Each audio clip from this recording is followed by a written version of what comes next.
Iran में अब ऐसा क्या हुआ है जिसके बाद बहुत सारे देश यहाँ ईरान को सांत्वना दे रहे हैं। जानेंगे क्या है मामला। तो वहीं दूसरी तरफ श्रीलंका में बड़ा उलटफेर के बाद अनुरा ने चाइना की बोलती बंद कर दी है। जियोपॉलिटिक्स में बहुत कुछ चल रहा है, हमेशा की तरह जानने को मिलेगा बहुत कुछ। आइए जानते हैं इन खबरों को विस्तार से। ईरान के सरकारी टेलीविजन ने बताया कि पूर्वी ईरान में एक खदान में हुए विस्फोट में कम से कम 51 लोगों की मौत हो गई है, 17 अन्य लोग घायल हो गए। रिपोर्ट में कहा गया कि खदान में अभी भी कई मजदूरों के फंसे होने की आशंका है। रविवार को IRNA समाचार एजेंसी ने बताया कि राजधानी तेहरान से लगभग 500 किलोमीटर दक्षिण पूर्व में तबास में एक कोयला खदान में मीथेन गैस के रिसाव के कारण विस्फोट हुआ है। रिपोर्ट के अनुसार शनिवार को रात को जब अचानक गैस रिसाव हुआ तब खदान के एक सुरंग में कम से कम 69 लोग काम कर रहे थे। सरकारी मीडिया ने बताया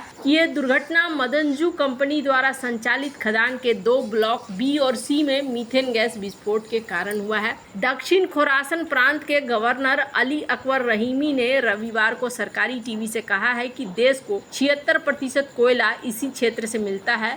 मदनजू कंपनी सहित करीब 8 से 10 बड़ी कंपनियां इस क्षेत्र में काम कर रही हैं। ईरान के राष्ट्रपति मसूद पेजेस्कियन, जो कि संयुक्त राष्ट्र महासभा के लिए न्यूयॉर्क जाने की तैयारी कर रहे थे, उन्होंने कहा कि फंसे हुए लोगों को बचाने और उनके परिवार की सहायता करने के लिए सभी प्रयास करने का आदेश दिया है। उन्होंने कहा कि घटना की जाँच शुरू कर दी गई है। ईरान के खनन उद्योग पर यह पहली आपदा नहीं है। 2017 में एक कोयला खदान विस्फोट में कम से कम 42 लोग मारे गए। 2013 में 2 अलग अलग खनन घटनाओं में 11 श्रमिक मारे गए थे। 2009 में कई घटनाओं में कम से कम 20 श्रमिक मारे गए थे। खनन क्षेत्रों में ढीले सुरक्षा मानकों और अपर्याप्त आपातकालीन सेवाओं को अक्सर मौतों के लिए जिम्मेदार ठहराया जाता है। पर यहाँ पर ईरान में चूंकि स्थितियाँ अजीब रहती है, समझ में नहीं आता है कब क्या हो गया, तो इस वजह से यहाँ पर चीजें थोड़ी बदलती हुई दिख रही है। वैसे आपको बता दूं, श्रीलंका में एक बड़ा उलटफेर हुआ और श्रीलंका में अनुरा कुमार दिसानायके अब यहाँ पर राष्ट्रपति पद की इन्होंने शपथ ले ली और इसके साथ ही वे श्रीलंका के 10वें राष्ट्रपति बन गए हैं। इस महत्वपूर्ण कार्यक्रम का सीधा प्रसारण किया गया, जिसमें दिसानायके ने मुख्य न्यायाधीश जयंता जयसूर्या के सामने अपनी प्रतिबद्धता की पुष्टि की। चुनाव में उनकी जीत श्रीलंका के लिए एक महत्वपूर्ण मोड़ है, खासकर 2022 में देश की गंभीर आर्थिक उथल पुथल के बाद, जिसकी वजह से सरकार के खिलाफ व्यापक विरोध प्रदर्शन हुए। श्रीलंका चुनाव आयोग के आधिकारिक गणना के मुताबिक दिसानायके की जीत उनके प्रतिद्वंदी प्रेमदासा पर लगभग 10% अंकों के महत्वपूर्ण अंतर से हुई है। मार्क्सवादी विचारधारा वाली जनता विमुक्ति पेरुनुमा पार्टी सहित नेशनल पीपुल्स पावर गठबंधन का नेतृत्व करने वाले अनुरा राज्य नियंत्रण, कम टैक्स और सीमित बाजार खुलेपन के प्रबल समर्थक रहे हैं। 2022 के विरोध प्रदर्शन के दौरान उनकी नेतृत्वकारी भूमिका भी रही है, जिसे सिंगली ने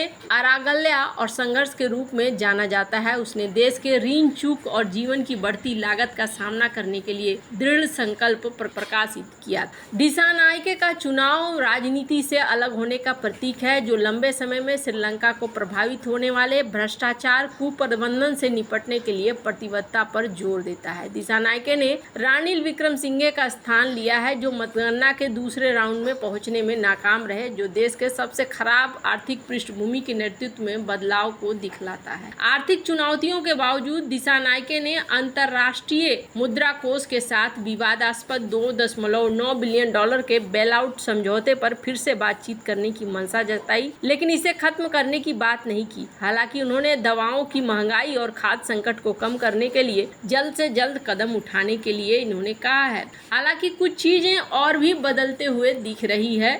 यहाँ पर देखने को मिल रहा है कि प्रधानमंत्री नरेंद्र मोदी ने राष्ट्रपति चुनाव में करीबी मुकाबले में जीत हासिल करने वाले वामपंथी नेता अनुरा कुमार दिसानायके को बधाई दी है। 55 साल के दिसानायके ने मौजूदा रानिल विक्रमसिंघे को हरा लिया है। दिसानायके को 56 लाख यानी कि 42% वोट मिले, जो कि 2019 में उनके राष्ट्रपति चुनाव में उन्हें मिले वोटों से 3% ज्यादा है। रविवार को मतपत्रों की पहली राउंड की गिनती के बाद बाद 32.8% मतों के साथ दूसरे स्थान पर रहे। श्रीलंका में दूसरी बार हुआ जब सेकेंड राउंड की ये गिनती हुई। प्रधानमंत्री मोदी ने ट्वीट किया कि श्रीलंका के राष्ट्रपति चुनाव में जीत के लिए अनुरा दिसानायके को बधाई। भारत के पड़ोसी प्रथम निधि और बीचन सागर में श्रीलंका का विशेष स्थान है। मैं अपने लोगों और पूरे क्षेत्र के लाभ के लिए बहुमुखी सहयोग और मजबूत करने के लिए आपके साथ मिलकर काम करने के लिए उत्सुक हूँ। जिस पर जवाब देते हुए दिसानायके ने कहा कि प्रधानमंत्री मोदी, आपके प्यार भरे शब्दों और समर्थन के लिए धन्यवाद। मैं हमारे देशों के बीच संबंधों को मजबूत करने की आपकी प्रतिबद्धता से सहमत हूँ। हम साथ मिलकर अपने लोगों और पूरे क्षेत्र के लाभ के लिए सहयोग बढ़ाने की दिशा में काम कर सकते हैं।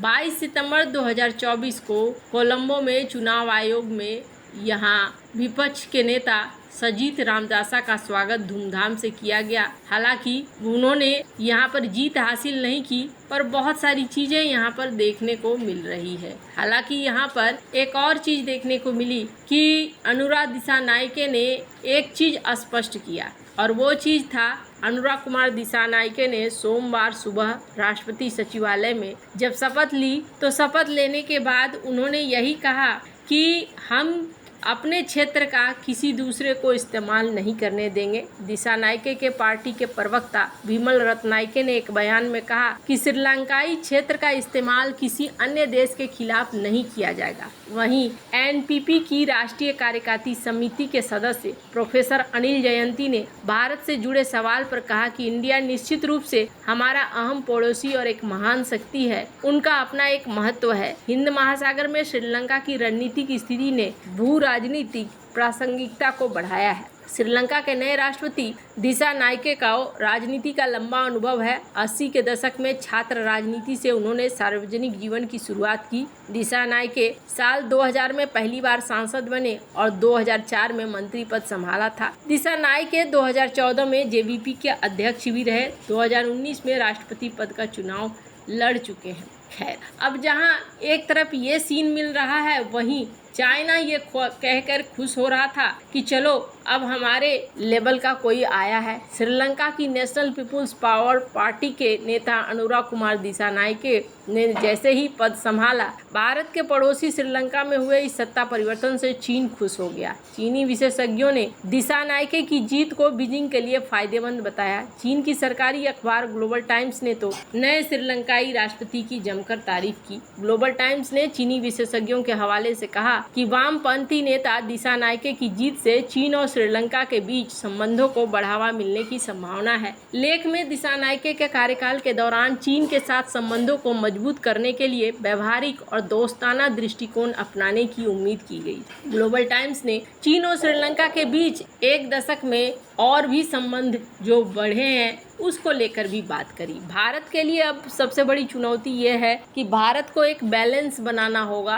भारत को देखना होगा चाइना की तरफ न जाए, वहीं ये देश भी ऐसा है जिसे देखना होगा कि वो एक बैलेंस बनाकर रख सके। इसी चीज़ का संकेत इन्होंने अपने भाषण में दे दिया है कि ये क्या सोचते हैं, और होना भी वैसा ही है। क्योंकि श्रीलंका में आर्थिक स्थिति एक बार झेल चुकी है जनता, दोबारा वो नहीं चाहेंगे कि ऐसी ही स्थिति हो। वैसे आपको क्या लगता है इन सब मामले में, आपकी क्या राय है, कमेंट कर जरूर बताएं। जल्द मिलते हैं अगले वीडियो में नई खबर के साथ।